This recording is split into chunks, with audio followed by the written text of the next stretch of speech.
Lucho, I just wanted to get a quick word from you, because it's not only been Van Gaal's last dance, it's also been Luis Enrique's as well. He's been replaced by Luis de la Fuente at the head of the Spanish team. And in fact, it was a very, very swift change. I think there was an hour between the Spanish Federation announcing Enrique's departure and de la Fuente's promotion, because of course he was coaching at youth level. Is this a smart move for La Roja? Well, at the end, is about trying to keep the same idea of Luis Enrique without maybe the personality of the character of Luis Enrique. There's been a lot of controversy about Luis Enrique handling the social media, handling interviews, press conferences. People wasn't maybe up to his way of talking. And now you're going to bring De La Fuente, that maybe doesn't have the same background as a football player, of course, or maybe doesn't have the same background as a coach, because you've been always coaching under 18, under 19, under 21 of like he's right now. Well, not anymore, but he was no longer go for the national team, Spanish national team. But definitely they're going to try to bring the same idea. He knows perfectly all the under 23 from the first team. He's been with them for quite a long time. So the idea is try to continue with that, plus the players who are in the best moments from the coming months, because the first game I think is going to be March, getting ready for the Euro qualification, Euro 2024. So that's the idea, to try to bring on the same idea and the same identity. We'll see if he changed a lot, but I don't think it's gonna be like that. So we'll see more about what we've seen in this World Cup, but probably with more experience. And I think that that's the idea. Two quick questions for you, Lucho. First one, do you think Luis Enrique tried to reinvent the wheel, tried to be too different in the sense of all these media stuff on Twitch, and just tried to be too different, which didn't help?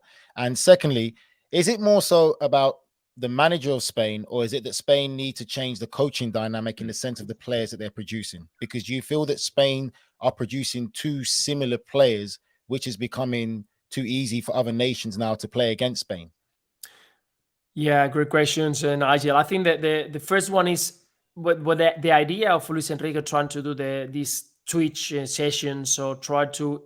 I think it was because you cannot forget that you have a first of all, new generation. You want to bring onto this national team, to the new generation, and they're 16 onwards until 23, that they are using Twitch, YouTube, all these kind of platforms to try to watch football, to try to follow football. You want to bring on to the national team all those generations that they are not maybe willing to watch for 90 or 120 minutes football. And you know that that's a big concern for football going forward, that the new generation, they are not going to stick to a long watch of football, 90 minutes or something. I think it was Gerard Piqué, the one who was talking about that maybe it was just a lot to watch for 90 minutes.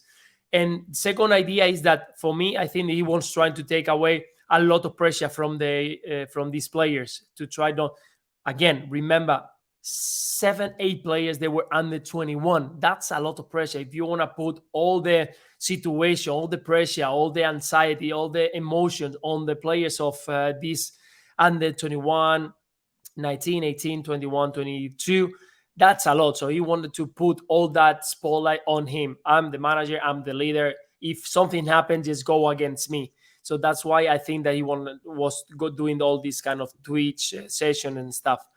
And the rest, the idea of Spain going forward, we need to change. That's for sure. We need to change and bring on more players that they are physically stronger. That's something that I've been talking about it for the past 2 years. We need to bring stronger players, faster players, and bring on the players who were more decisive, arriving in the last third. We are talking that we don't have any more Fernando Torres, we don't have any more Villa, we don't have any more Raúl, we don't have any more Butragueños. Generation of players that in front they can be decisive, they can capitalize the chances. So I think that at the moment we don't have that anymore. We don't have the player. I mean, the most exciting players in the last game, it was that right side, Nico Williams, and he's 18 years old. And you put everything on a player who needs to beat players 1v1 and put crosses. We need more players like this one. Oh, Because come on, Lucho. You've been there, done that. It's okay. Once you cross that white line, your age don't matter. But what I like, Lucho, is you've just basically said Spain is soft. I like that, Lucho. But it's true. I mean, for me, when you see France, Germany, England, Brazil, even though they are out, or not even Argentina, not that much, even though they went through. But we don't have that player that can capitalize any single chance, or by their own, they can make something different. We don't have that anymore. We don't have that player who turn around, shoot from outside the box, and put that in the top corner. We don't have that. So it's up to passing and make a fantastic combination and then happen. But if you are in front of a team that is well organized and disciplined, it's going to be very difficult. We don't have that Mbappe. We don't have that Neymar. We don't have that Messi that in one split of second just score a goal. We don't have that anymore, and we need to continue working on players who come from nowhere, players who can be unpredictable. That's my opinion. That's my idea, and that's why I think that Spain, at this moment, we cannot win a big trophy, because we don't have that kind of players who can make the difference.